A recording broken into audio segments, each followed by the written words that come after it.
the walls of the Park prison and other detention centers and free our brothers and sisters.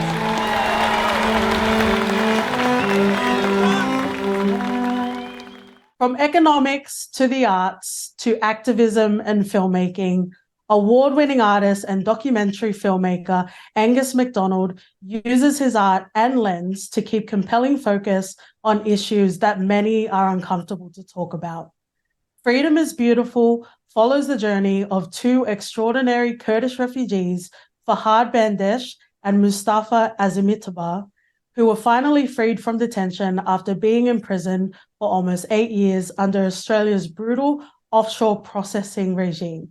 Freedom is Beautiful will be screening at the Melbourne Documentary Film Festival on July 29. Angus McDonald, thank you so much and welcome to the For Your Reference podcast. Oh, thank you so much, Kate. It's a pleasure to be here talking with you. Absolutely. Well, it's been so great to get to know your work, whether it be art, whether it be activism.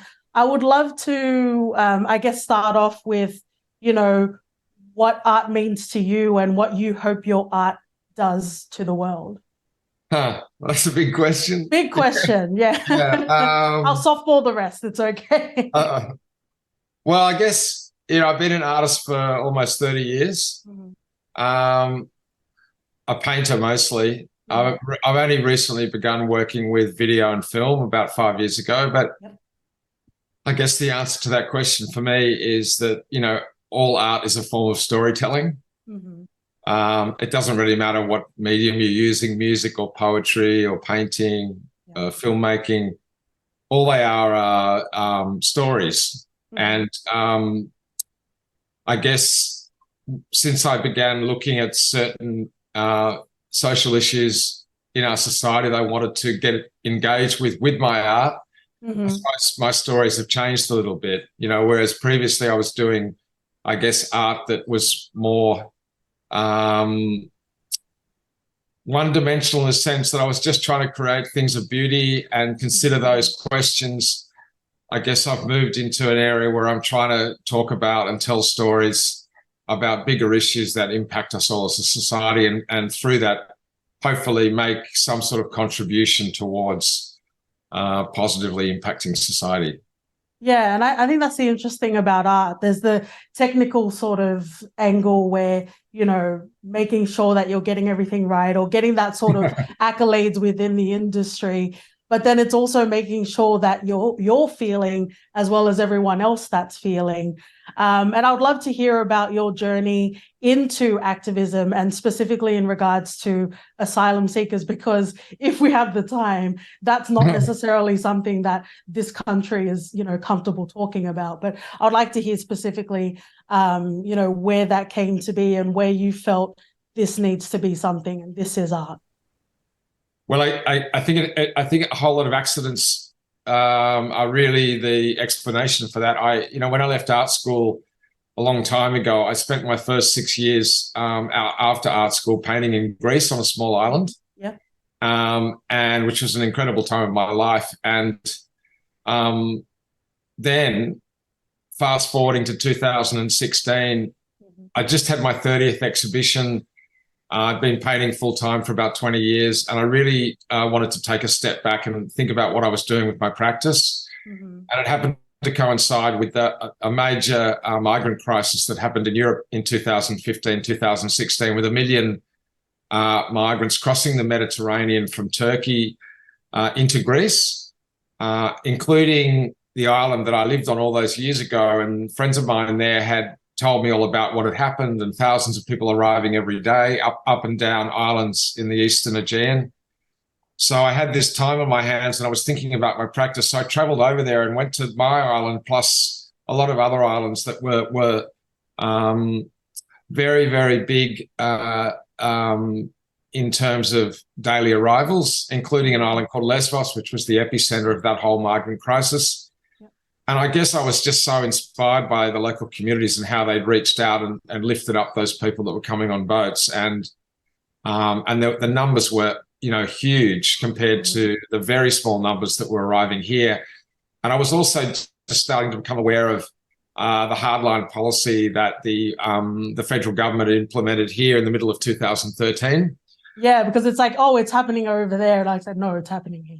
That's right. And it was happening here on such a small scale, and yet we went to such great lengths to develop this regime that was going to harm such a small number of people. It was, we went to a lot of trouble to inflict suffering on this very small number, while in the rest of the world, it was all very large scale and no one else was doing something like that. So I decided to come when I got back to try and share some of those stories. And I realized that painting about them really wasn't going to cut it. Yeah.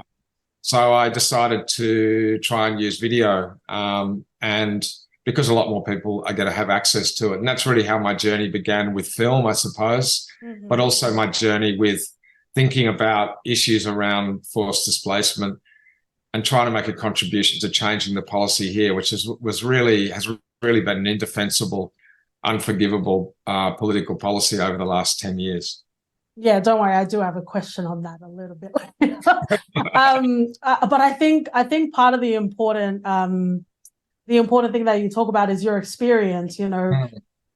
You can read all of the reports and that sort of thing, but to actually have experience and to, have people that you knew in Greece and, get to understand and I guess humanize and bring a face to the struggle as well. And I want to focus a little bit, like coming to freedom is beautiful now.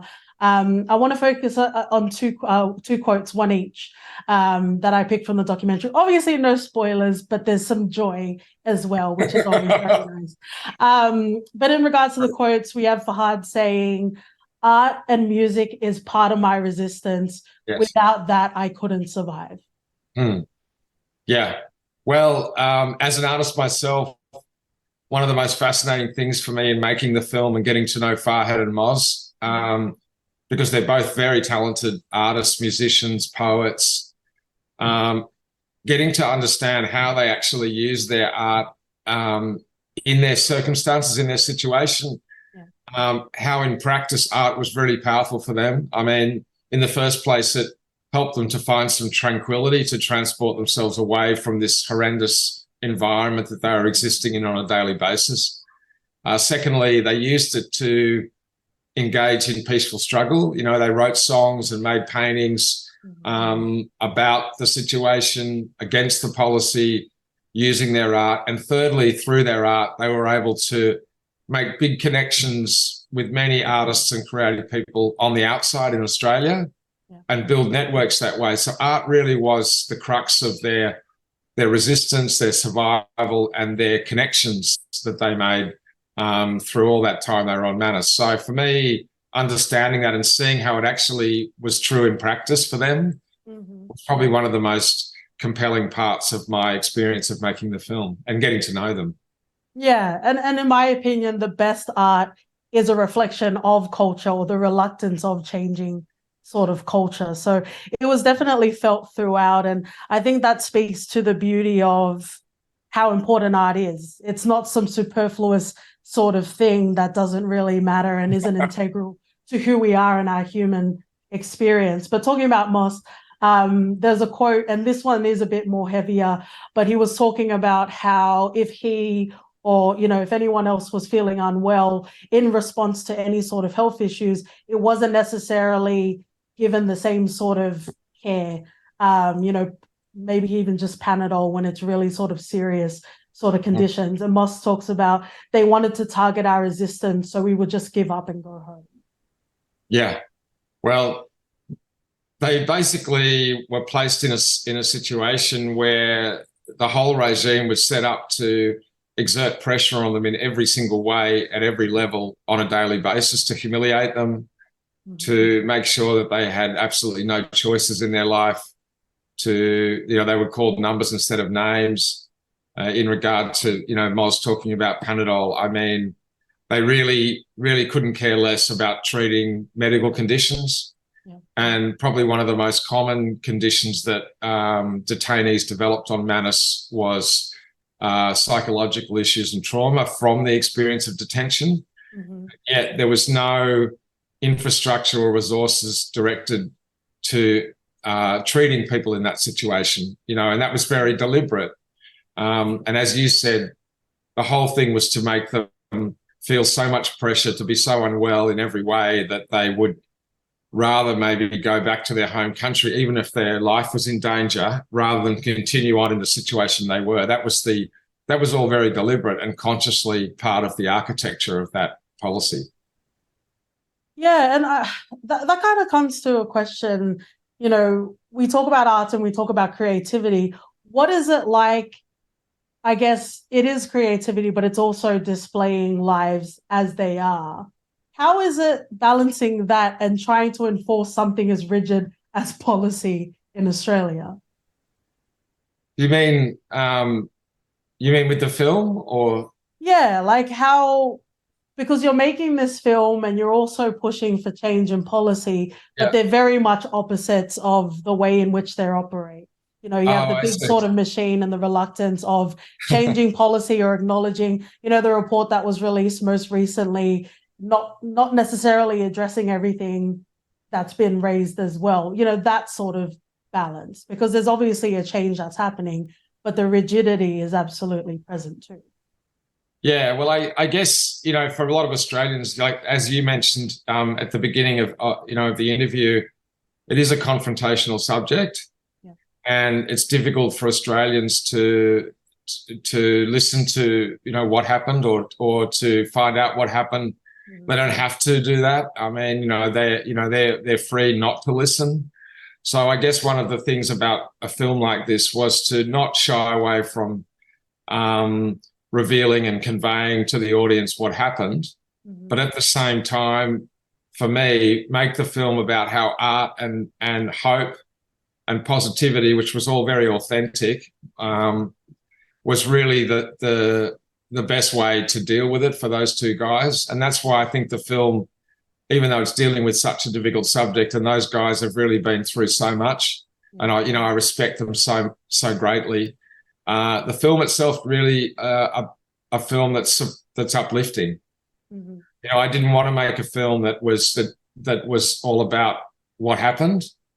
I wanted to make a film about how two individual people whose stories they share found ways through love and peaceful resistance to fight the policy, you know, and that's very inspirational. And I really wanted to make it a film that does inspire people and also show the human face of this whole, this whole heinous situation. Yeah, absolutely. There's definitely, I think this is more of a filmmaking sort of question.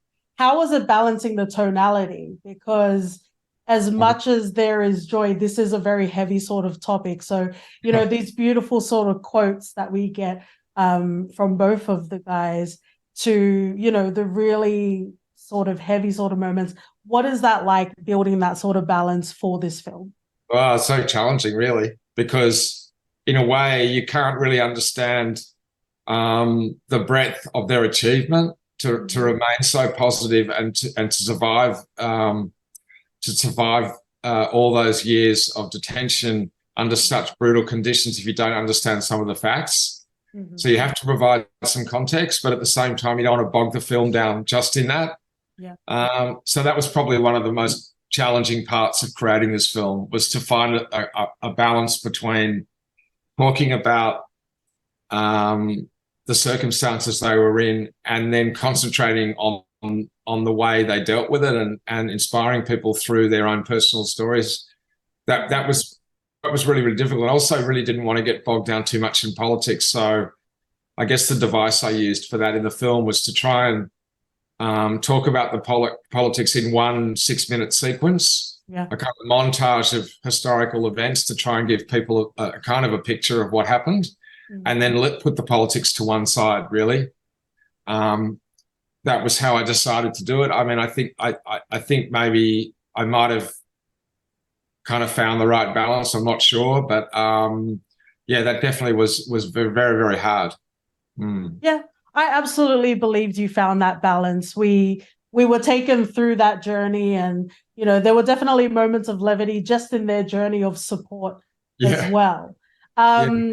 I'm going to wrap up with our final question, if that's okay. Sure. So we finish off our reviews with a recommendation. So what would you pair with Freedom is Beautiful as a double feature?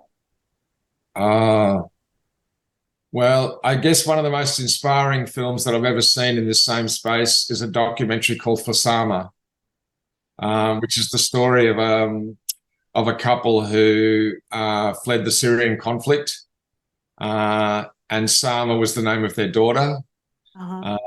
And that film is a chilling and beautiful film about humanity, and I think a very inspirational film for anyone who wants to try and feel what it's like to be in that conflict and to survive and to be helping people all the while and then finally make it to safety. That'd be my